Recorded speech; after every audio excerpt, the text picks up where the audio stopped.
Not a really big haul this time, but I did have, the weather was so beautiful. They said it was going to be hot, and I was all prepared to be all sweaty, and for some reason it just didn't get hot. It was cool and breezy all day, and everybody was in such a good mood, including me. So that helps me to buy good stuff, I think, when I'm feeling good. Anyway, I'm just going to show you what I got, and start with the jewelry. And the first thing I got was this Art Deco necklace. Other than the fact that it's been restrung, I think it's authentic. This part right here just looks very authentically Art Deco. And this part is enamel on some kind of silver metal. Don't think it's sterling or anything. And then the beads some of them are plastic, but I think they're old plastic, and then I think these little ones are glass, and this one's metal. But anyway, a very pretty, bold Art Deco necklace. It is missing a couple of stones, but that's easy. I keep saying I'm not going to buy stuff that needs work, but I can't resist Art Deco, and this was, it started out at $10, but because it has those stones missing, I asked for a discount, so there's that. And then I got just this plain mesh choker, 1950s to 60s probably. It's in really nice condition, no name on it or anything, but that was $2. Mesh jewelry seems to sell pretty well for me. And then this is a Kenneth J. Lane for Avon gas pipe choker, and it's in just beautiful condition. And Avon jewelry in general is not a big seller for me, but when they have a designer name attached to it, this one just says KJL for Avon there, and those do better. I paid $5 for this, and I think I can maybe sell it for about $25, something like that. Let's see, I got some rings. I got this adorable little Dragonfly ring with mother of pearl, sterling silver, and I paid $7 for that. I'll probably ask in the low $20 range for that, maybe. And then I got another Native American Navajo turquoise ring. It's unsigned, but it's sterling silver. It's a pretty piece of turquoise. Fits me.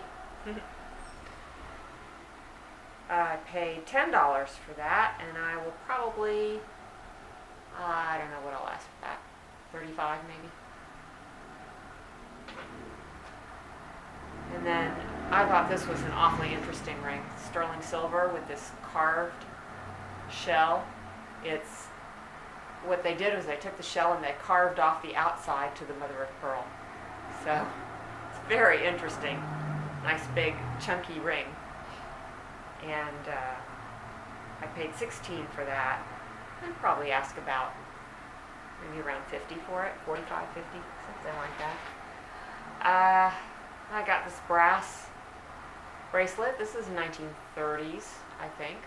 It's probably made in Czechoslovakia. It's not marked, but it's just got that look about it. It's got some nice glass.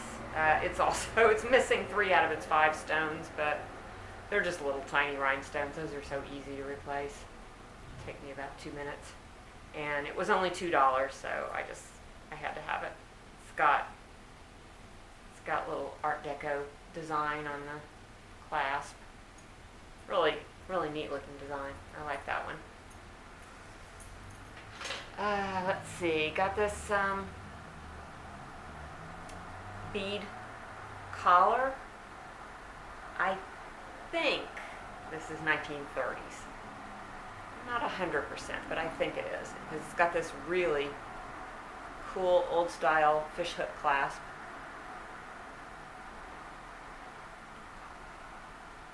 And I don't know, just the colors and the design of it. I did see some similar ones that said they were made in the 1950s, but I mean, maybe so, but I think this one's older. And that was, I think I may have paid $5 for that. Sometimes I get sucked into things from that era. Last piece of jewelry is this bracelet, which I just couldn't resist.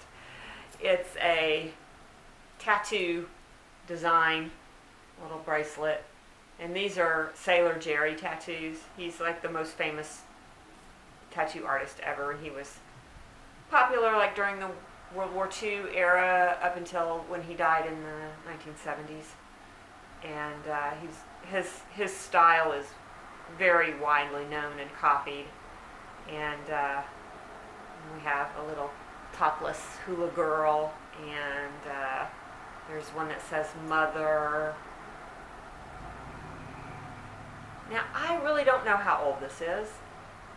When I bought it, I thought it might be older because it has like this older type clasp, and it's got that type of chain link is kind of older. But I have seen newer bracelets that look a lot like this. They have more modern hardware and everything, but they still look like this. So I'm thinking it's really not that old, but it's just cute, and I overpaid for it.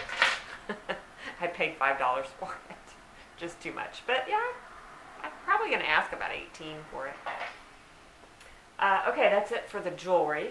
Let's see. This is another one of my weird finds. But if you have been following me for a long time, you might know what this is, because it was one of my... I was just delighted by finding a thing like this in a garage at an estate sale, and I paid $1 for it and did a little research and found out that it was a Belgian blue Codicule knife hone, and this kind of rock comes from Belgium, and it's a natural seam in the rock, and they cut these stones from it to make two different textures of knife hone. Anyway, there is no more of this stone left, and so it's very desirable and can go for lots and lots of money. The one that I sold before, I sold for over $100. It was like $125, I think. However, it was in a box and it was in much nicer condition. This one, as you can see, is in pretty rough condition, and it doesn't have a box. But I paid $3 for it. And I think even in very, very rough condition on eBay, they sell for like $25 or more. So I think I can get at least $25. I'm hoping I'll be able to get more for it. I'll probably put it up as an auction, and we'll see what happens. I got some little sugar tongs. They're silver plated, and they are marked TH Martinson, Norway, who's a desirable silversmith. And anyway, it's got the little claws on it. I paid $3 for these, and these can sell for quite a bit. I saw a huge variety of prices on eBay, so I'm not sure, but I'm thinking probably about 25 maybe. I don't know, that's kind of a guess. And then, you know, when I see a box like this lying on a table, it's the first thing I gravitate toward. I have to see what's inside. And what was inside this one were a whole bunch of these, old, back here, pen nibs. These are, I think almost all of them are Speedball. There's one that is not a Speedball. It's a Harper's or something like that. These have been used, and they're a little bit grungy, but it's a whole variety of sizes, which I think is pretty desirable. And I'll probably clean these up a little bit. But I've sold these before. I paid, I want to say $3, maybe $4 for the box of these. And I don't know, I'll probably sell for 20, something like that. And here's another strange and wonderful find. Somebody's rock collection. I love selling rock collections, but I really like going through them and playing with them first. This is got the rocks and the little paper labels, but the problem is, I mean, I have to just show you one of these labels, how old these are. Like, here's one of them. You can see. They're really old and discolored, but the problem is that, now of course I forgot where I got that. The labels and the rocks don't match right now. I checked on a couple of them and they don't match. So I'm going to have to go through and figure out what these rocks are and match them to the labels if they have labels, and I don't know what. But paid $5 for it, and rock hounds love to buy this stuff. I will have no trouble selling that. I'll probably sell it on eBay. I got one piece of glass. I got this paperweight. This is Kerry glass from Ireland. I just sold a Kerry glass from Ireland for, I think I sold it for $28, I want to say, and I paid $5 for this. So, there's...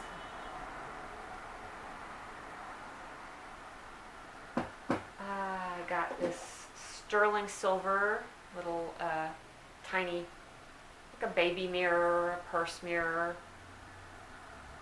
I always think of these as baby mirrors.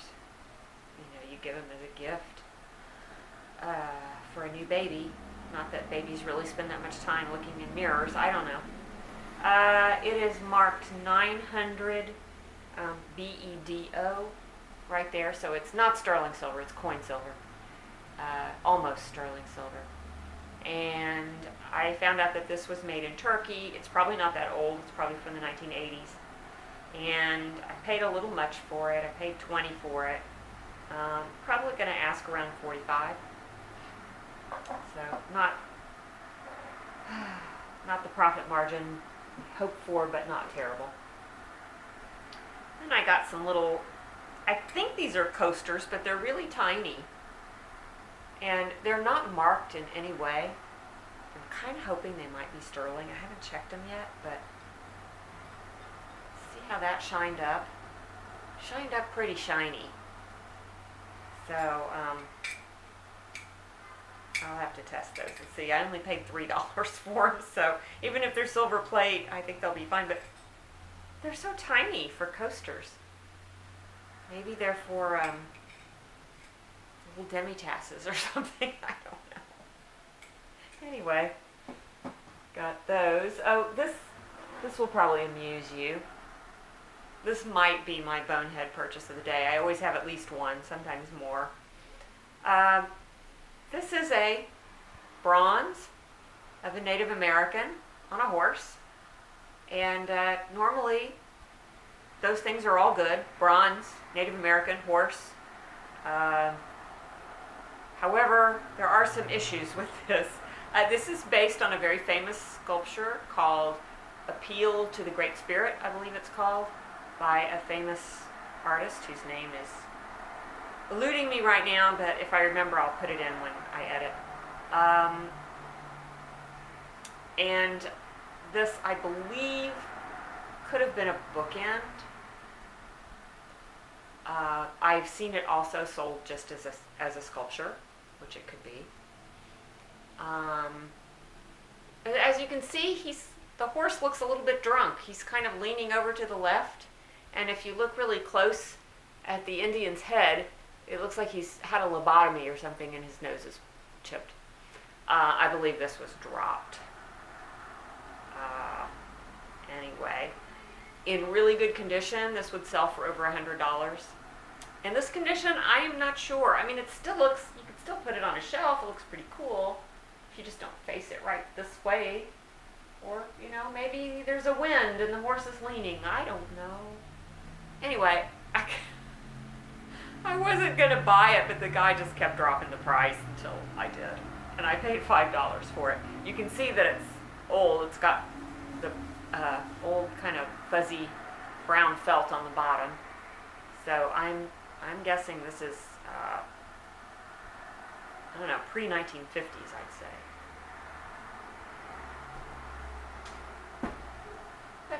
What else? Got this hand-painted vase from Italy. I dug this out of a $2 box. I just wanted to see what was in there. Most of it was really awful stuff. It was either really junky junk or it was damaged, but this was not. And I just thought it was pretty for $2. You know, hand-painted anything for $2. I can't pass it up. Got this beautiful crystal belt buckle, or a sash buckle, really. It still has its original made in Czechoslovakia tag. Probably never used. It looks like it's in mint condition. The crystal is in beautiful condition. And I paid $5 for that. Probably from the 1930s, I would say. And at the same time, I got another one of these glass belt buckles. I haven't sold the first one yet, but I just couldn't resist. This is like 1930s Art Deco glass made in Czechoslovakia. And that was only $1.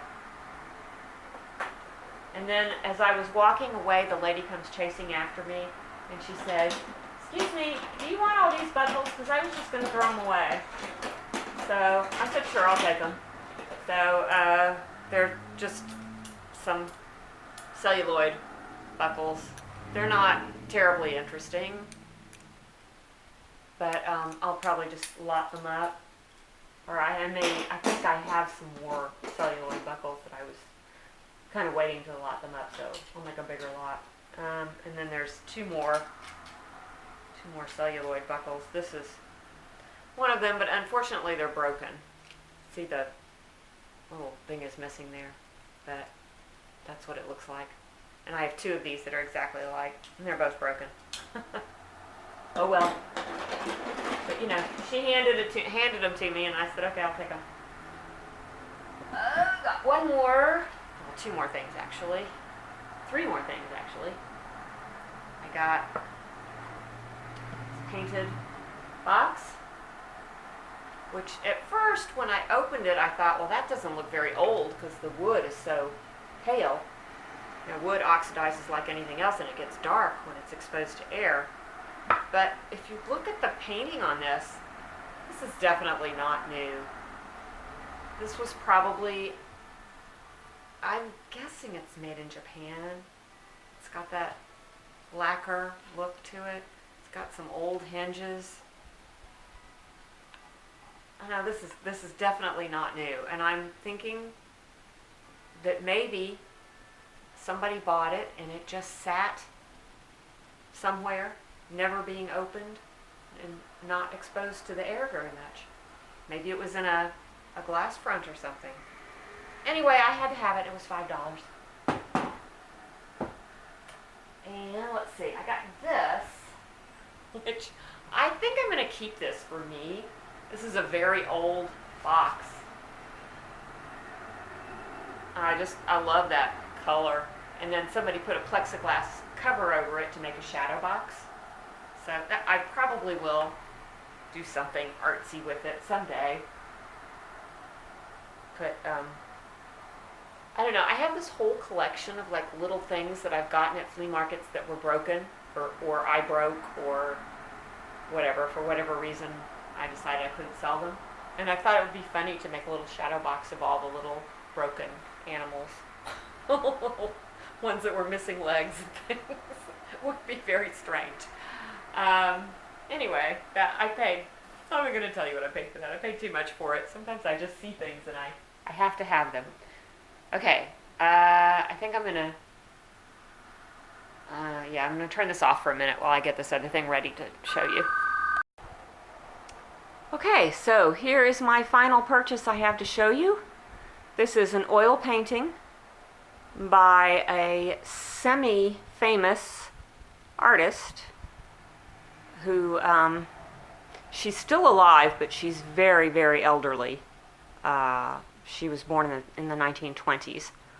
And her name is Pauline Curie-Majoli. And this is a postcard from an exhibition that she had in the 1980s. And I love the colors of this. I just think it's really pretty. Sorry, I hope nobody's offended by the naked lady, but anyway, it's an oil painting. It's unframed, and I have not really been able to find out a whole lot of information about this artist other than she was a professor emeritus at a university here, and she studied with some really, really famous artist, and was very well thought of, and I don't know, that's all I can tell you. So I have no idea what I will be able to sell that for. Thinking about getting it framed, but I don't know for sure. Anyway, all these items are, or might be, for sale in my Etsy shop at vintagedazz.etsy.com. And if you have an interest in anything, go ahead and shoot me a message, or you can always find me on my Facebook page, which is Vintage Dazzle, no space, Vintage Dazzle. And my Etsy shop, vintagedazz.etsy.com. I'm also on eBay as Kara Lennox, and I will put all the links below. Thanks for joining me, and I will see you soon. Bye.